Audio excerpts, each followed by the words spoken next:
bonsoir, dépendamment de l'heure à laquelle vous verrez notre émission. C'est Christina Lina et on se retrouve aujourd'hui pour un autre épisode de Elles écrivent. Aujourd'hui, on a la chance d'avoir avec nous Pélagie Diatou, qui est l'écrivaine avec laquelle on va échanger. On se souhaite à tous une très belle émission. Et on va parler de cette œuvre-là, L'or rouge, 9 mois comme 9 jours. Il y a une partie que j'ai vue quart de fin à la page 63, croyant mon expérience. Pourquoi est-ce qu'il a été important pour toi en fait de faire cette œuvre-là à la première personne? Parce que quand j'ai lu cette partie-là, j'ai eu l'impression en fait à la limite que le personnage en fait s'adressait à moi directement. À moi directement. Est-ce que ça a été voulu? Puisque je suppose c'est une œuvre qui est à destination de jeunes filles, peut-être au lycée, je dirais. Voilà. Donc, est-ce que ça a été voulu en fait de faire l'œuvre à la première personne? Et à la limite, quand on lit, on a l'impression que le personnage était en train de nous parler. Oui, j'ai envie de dire que c'est fait sciemment pour qu'on se mette dans la peau de l'acteur. Ok. Donc on ressent ce que le personnage principal plutôt, parce qu'on n'a pas de film. Donc ce que le personnage principal vit et ressent. Quand je fais ça, chaque personne qui lit se voit à la place et ressent. Voilà. Par un moment, on a l'impression que quand je dis on a l'impression que c'est mon histoire à moi. Mais c'est de la pure fiction. Voilà. Donc c'est juste pour permettre à celui qui lit d'être imprégné et de se mettre dans la peau du personnage. D'accord. Généralement, ce type d'œuvre-là, c'est les personnes qui sont entourées des jeunes, on a des professeurs, des maîtres, etc. Est-ce que tu as cette habitude-là d'avoir autour de toi des jeunes gens, des jeunes filles du lycée ou des jeunes garçons du lycée? Je peux dire oui, puisque depuis 3 ans maintenant, je fais une caravane de sensibilisation dans les établissements, les lycées, les collèges, les universités, les grandes écoles. Donc je parcours ces établissements, ces villes, pour faire de la sensibilisation avec la thématique la jeunesse au cœur de sa réussite. Et après, je fais un concours de littérature. Voilà. Et après, bon, s'il y a la possibilité d'offrir quelques livres et des dédicaces, je le fais. Voilà. Donc je suis tout le temps avec les jeunes. Je pense que c'est plus facile comme ça d'être dans leur milieu, pouvoir parler de la thématique du livre. Ok. Pourquoi 9 mois comme 9 jours? 9 mois, c'est 9 mois de grossesse. 9 jours pour dire que les 9 mois de grossesse, c'était vite passé. Voilà. Ok. Maintenant, est-ce qu'il y a eu une raison particulière ou bien une situation particulière qui a fait que la sensibilisation que tu fais à travers l'œuvre, par exemple bien les campagnes que tu fais, c'est à destination des jeunes? Est-ce que tu as peut-être vécu quelque chose qui a bouleversé ou bien qui a créé en toi le besoin de sortir cette œuvre? Pas spécialement, non pas spécialement, mais je veux dire, j'ai été aussi jeune, j'ai été aussi adolescente. Okay. Voilà, donc forcément, je ne dis pas que j'ai été l'enfant parfait. Je ne dirais pas ça si mon père regarde. Il va dire moi. Je ne dirais pas ça. J'ai eu aussi mes moments de folie, mais ce n'était pas aussi poussé. Mais j'ai vu mes amis vivre. Voilà. Et je vois aujourd'hui des jeunes autour de moi vivre.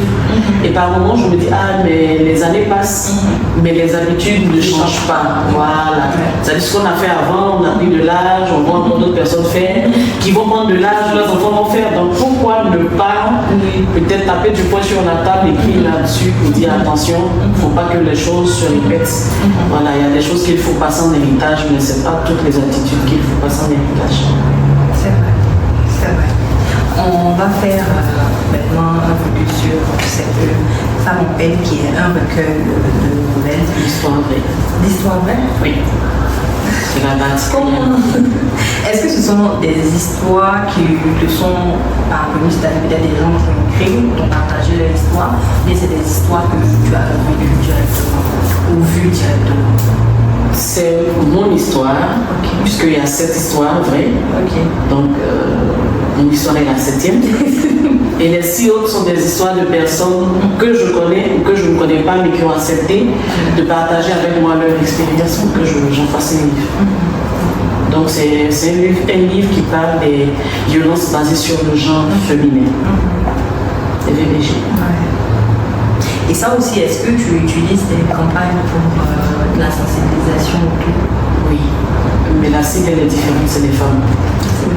Oui, c'est vrai qu'à un niveau, au niveau même des élèves, on peut aussi faire la sensibilisation sur les violences parce que la sensibilisation dont moi j'ai été victime, c'est du harcèlement au milieu scolaire. Donc quand je passe par les établissements, je parle aussi de ça. Okay. Mais de façon générale, cette œuvre-là, la cible, c'est des associations de femmes, c'est des femmes en entreprise, c'est des femmes de façon générale. Okay. Mais cette éducation, cette sensibilisation, forcément commence depuis l'école. Pour planter la graine. Est-ce que tu pourrais, c'est vrai qu'on va toujours dire, est-ce que tu pourrais nous partager un peu l'histoire qui est directement liée à toi, à cette histoire?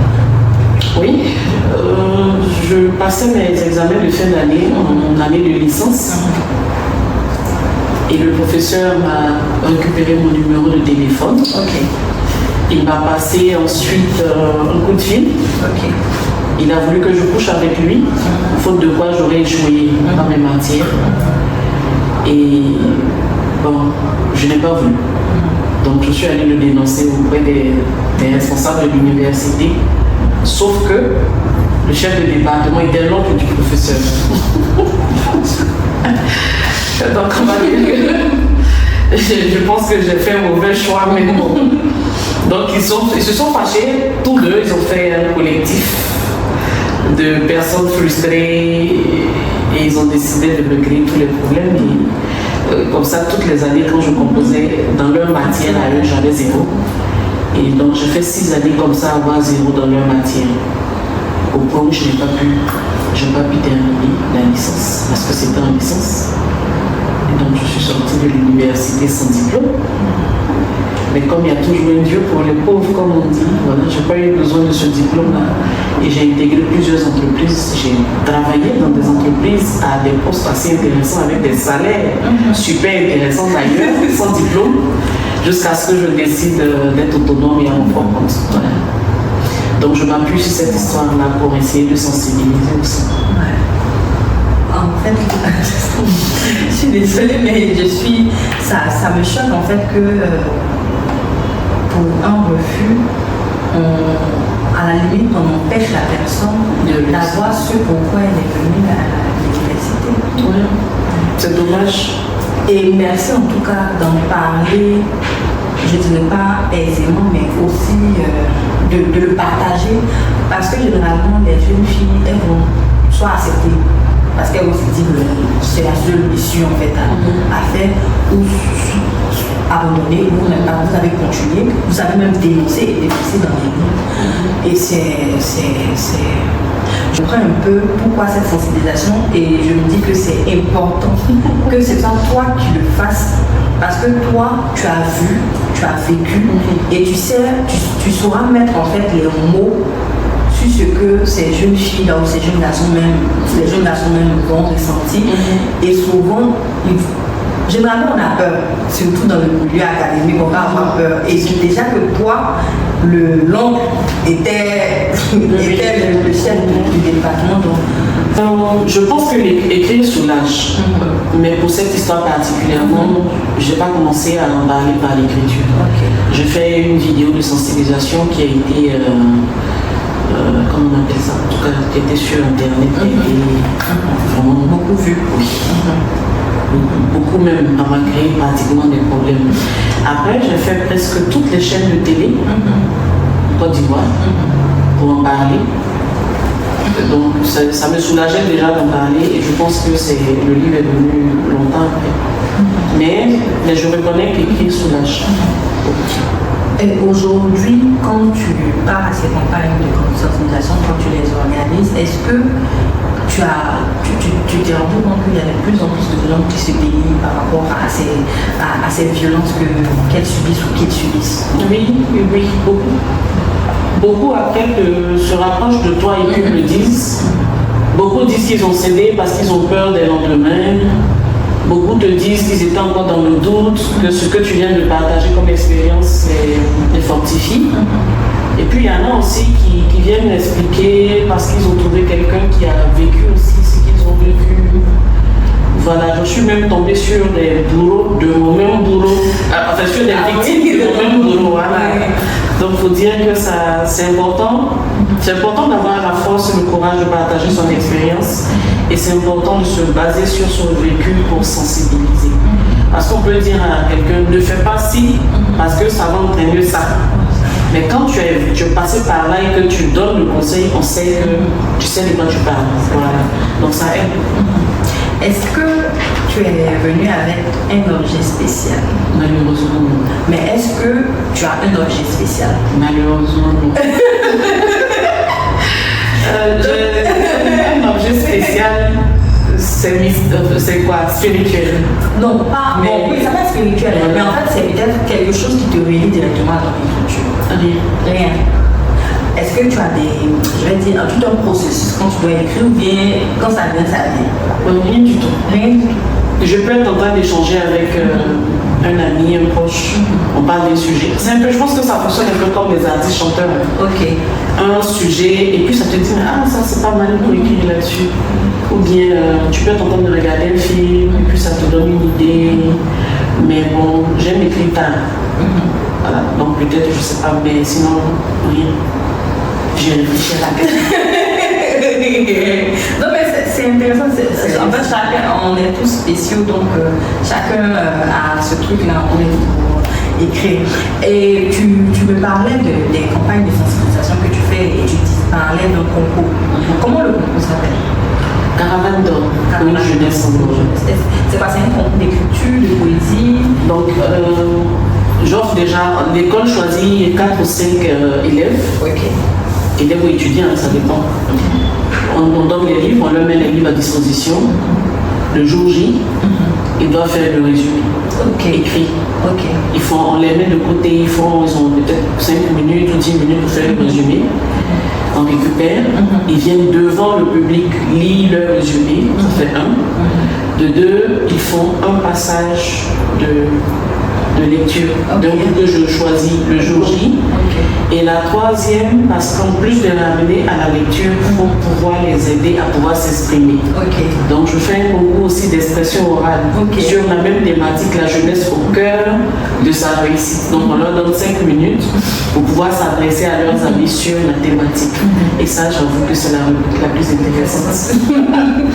Parce qu'on a de ces conseils. Je vois les jeunes le faire en tout cas. D'accord. Et à la clé, on offre un ordinateur portable gagnant.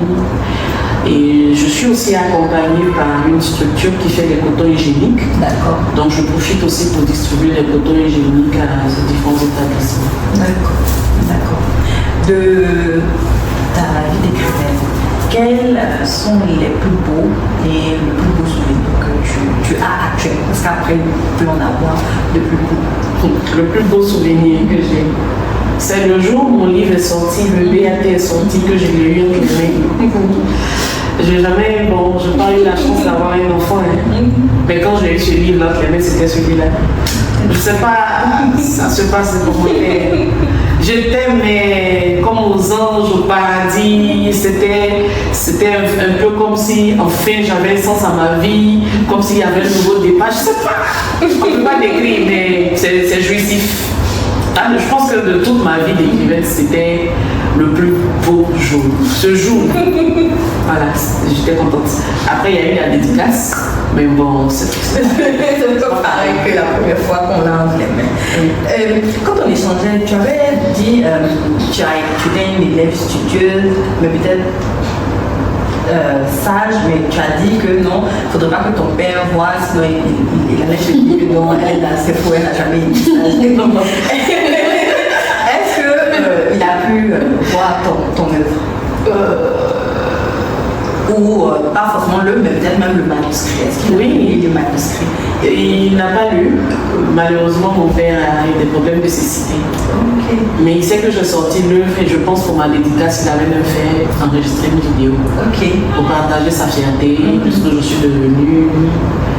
Mais il a vendu mes mérites quand même. Je pense qu'il a passé l'étape où j'étais un peu bandit. Moi, je ne sais pas si bandit que ça, mais bon, c'est l'adolescence en fait. C'est l'adolescence, c'est le petit promenade. Et puis, je pense que quelque part, je ne suis pas responsable parce que j'ai grandi avec mes frères. Okay. J'en ai 3. Okay. Une seule sœur avec qui je n'ai pas vraiment grandi, vécu. Et j'ai grandi avec mes frères, donc j'ai aimé la promenade avec les hommes. Okay. Je n'ai des amis que des amis hommes. Donc quand tu es adolescente, quand tu vois tout le temps des hommes, on dit que tu es en train de chercher garçons. Donc les petites bastonnades de temps en temps pour me redresser, mais c'était rien de méchant. J'étais tranquille. D'accord. Est-ce que tu as des conseils ou peut-être durant les campagnes de sensibilisation que tu fais, s'il y a des élèves ou bien des élèves qui t'approchent en fait pour avoir des conseils pour écrire aisément ou bien en tout cas avoir une facilité à poser le plus. C'est quoi ces conseils-là? Moi, je dis à ceux qui cherchent à écrire, déjà, il faut que tu aies le truc. Parce que je peux aimer José, je peux aimer qui d'autre, qui a l'amour dans ton je peux aimer Céline Dion, je peux aimer Méoué, je peux aimer, mais si je n'ai pas les mêmes aptitudes que ces chanteurs-là, je ne peux pas chanter. On n'écrit pas parce qu'on aime l'écriture, je pense qu'on écrit parce qu'on a le truc. Voilà, on écrit parce qu'on a le truc. Après, même quand on a le truc, c'est pas aussi forcément aisé pour tout le monde. Moi, j'écris facilement. Moi, je peux écrire en une semaine, 5 jours, 3 jours, je peux écrire. Mais quand on commence, on n'est pas forcément à l'aise. Moi, le conseil que je peux leur donner, c'est d'écrire tout ce qui leur passe déjà par la tête. Enfin, en partant de la thématique ou de l'histoire qu'ils veulent raconter. Qu'ils écrivent. Tout ce qui passe par la tête, tout ce qui sort, qu'ils écrivent. Voilà, qu'ils écrivent. Et puis après, je pense qu'en se réalisant, on peut essayer de revoir certaines choses, supprimer. Et quand on pense qu'on a fini, on peut faire lire. On peut avoir les retours. Mais il faut déjà se vider et puis écrire et suivre son inspiration. Il faut juste écrire. Après, on peut faire corriger. On a seulement que 2 heures ici. Tu m'as dit qu'il y avait une 3e heure. Quel est le titre? Et puis on peut avoir l'histoire de la 3e heure. La 3e heure, elle est particulière. Pourquoi? Parce que je devais aux côtés de mon oncle. Je ne sais pas s'il verra cette vidéo. Que je veux bien saluer au passage. Qui m'avait sollicité pour l'accompagner dans sa caravane de sensibilisation pour les grossesses en milieu scolaire dans la région du Mormon. Et je me suis dit que ça pouvait aider la campagne. Un petit livre. Je suis écrivaine, donc comme je dis, j'utilise mes armes. Donc je pensais à ce petit livre de poche qui relatait un peu le vécu de ces jeunes filles-là dans cette zone. Et quand il y a eu le salon du livre de la petite enfance, je me suis dit pourquoi ne pas proposer ce livre aux adolescents pour voir ce que ça allait faire. Voilà, donc c'est un peu comme ça que ce livre est sorti. C'était pas prévu, mais on a dit que ça a été inspiré de par mon oncle. Voilà. Donc il est sorti précipitamment, mais il se comporte bien. Parce que depuis que je l'ai mis sur le marché, enfin en décembre, la politique qu'avec mon éditeur on met sur pied, c'est de se rapprocher des structures et des associations qui sensibilisent aussi et qui se rapprochent des élèves. Donc ils prennent le lot et ils distribuent à leur cible. Ça fait qu'en 1 mois, aujourd'hui, peut-être on est pratiquement 400-500 commandes facilement qu'on est en train d'exécuter. Voilà, donc je pense que c'est ça. Et c'est quoi le titre? Le rêve brisé de la foi. Et c'est une adolescente qui a été orientée dans une ville, qui a été obligée de quitter ses parents, quitter le village pour la ville, qui était chez son oncle au départ, mais ça ne se passait pas bien, qui a fini par se retrouver avec ses camarades de classe dans un studio qu'il louait, où il vivait avec des hommes. Malheureusement, quand les moyens ne suivent pas, la jeunesse ou les adolescents par moments sont appelés à se donner à des personnes comme ça pour avoir un peu de quoi subvenir à leurs besoins. Donc c'est comme ça qu'elle s'est donnée à un jeune monsieur. Finalement, après les rapports, elle a eu une grossesse. Ce monsieur l'a abandonnée. La grossesse s'est mal passée. Elle a n'a pas pu terminer ses études et s'est retrouvée dans la rue. Voilà. Ça finit de façon drastique, mais c'est fait sciemment pour attirer l'attention de nos adolescents et de notre jeunesse. Ok. On est pratiquement à la fin de notre échange. Dans l'écriture de sensibilisation qui a quand même des élans de vécu, ça me touche particulièrement. C'est pourquoi durant l'interview également, au moins j'avais même pu dire certains mots parce que on a tous, comme tu l'as dit, on a tous été adolescents et c'est vrai que l'adolescence, à certains moments, pour se faire accepter, il y a des comportements qu'on peut avoir. Et si le parent n'est pas regardé, même que l'enfant ne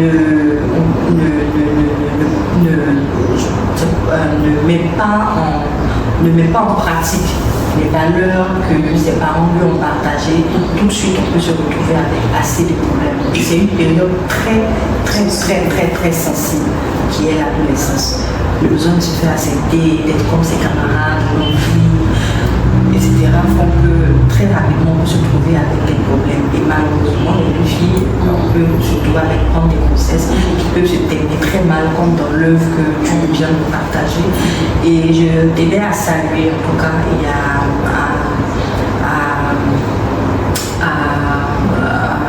je ne sais pas si c'est présenté mon admiration pour le travail que tu as au quotidien, parce que ça, je pense que c'est quelque chose qu'on va avoir au quotidien, et d'être une oreille attentive pour ces jeunes gens-là qui ont besoin qu'on les écoute, parce que forcément, le parent n'a pas le même regard que lui, il a avec ses camarades. Le parent n'a pas ce même regard-là. Et souvent, trouver une oreille attentive qui va te regarder, une oreille qui va t'écouter, c'est très difficile. Et trouver une personne qui ne va pas te juger, surtout, c'est très difficile. Donc c'est vraiment à féliciter, à admirer, parce que nous tous, on n'a pas le même combat. Chacun a décidé de mener un certain combat. Mais pour les personnes comme toi qui prennent le temps d'accompagner cette jeunesse-là, qui demain va être à la tête, en fait, c'est vraiment admirable. Et merci vraiment pour ces jeunes gens-là. Et il y a de quoi être fier. Il y a de quoi être fier. Parce que je pense que tu participes à l'avenir. On participe tous, mais ces jeunes gens-là, comme je l'ai dit, là, c'est les patrons de demain, c'est les ministres de demain, les présidents de demain, et c'est vraiment... C'est maintenant qu'il faut les aider, les accompagner. Exactement. Donc comme je le disais, on est pratiquement à la fin, si tu as des mots, si tu as peut-être un mot pour ces jeunes gens-là, ou bien même pour la jeunesse. Un mot pour la jeunesse, mais c'est de faire attention à ce choix de vie. C'est ce que je pense quand je me promène avec eux. C'est de faire attention à ce choix de vie parce que, comme je le dis, tout ce qu'on sème dans le présent finit par nous rattraper dans le futur. Mais quand je parle à la jeunesse, je parle aussi aux parents. Voilà. L'éducation a changé de style. Aujourd'hui, les parents sont en beaucoup de laisser aller. Ils valident pratiquement tous les besoins des enfants et tout ça. Donc c'est d'essayer de les interpeller pour leur dire que la rigueur ne veut pas dire qu'on n'aime pas son enfant. Voilà, en son temps, nous, on avait vécu la rigueur des parents, on pensait. Et aujourd'hui, quand on voit ce qu'on a pu accomplir, on sait qu'on tient ça de l'éducation qu'on a reçue. Donc c'est d'interpeller les parents à faire beaucoup attention aussi. Et puis, on va dire à tout le monde, c'est de dire que je fais de la sensibilisation de la jeunesse un cheval de bataille. J'ai trouvé une activité qui m'épanouit là-dedans et je suis disponible chaque fois qu'une institution, un établissement, une association a besoin de moi pour donner mon avis, donner ma contribution. Je le ferai volontiers. Merci beaucoup, Pélagie, merci beaucoup. Donc, merci de nous avoir suivis durant tout cet échange avec Pélagie Diatou, qui a bien voulu être notre invité du jour. J'espère que comme moi, vous aussi vous avez appris. Et puis on se dit à très bientôt pour un autre épisode. Merci.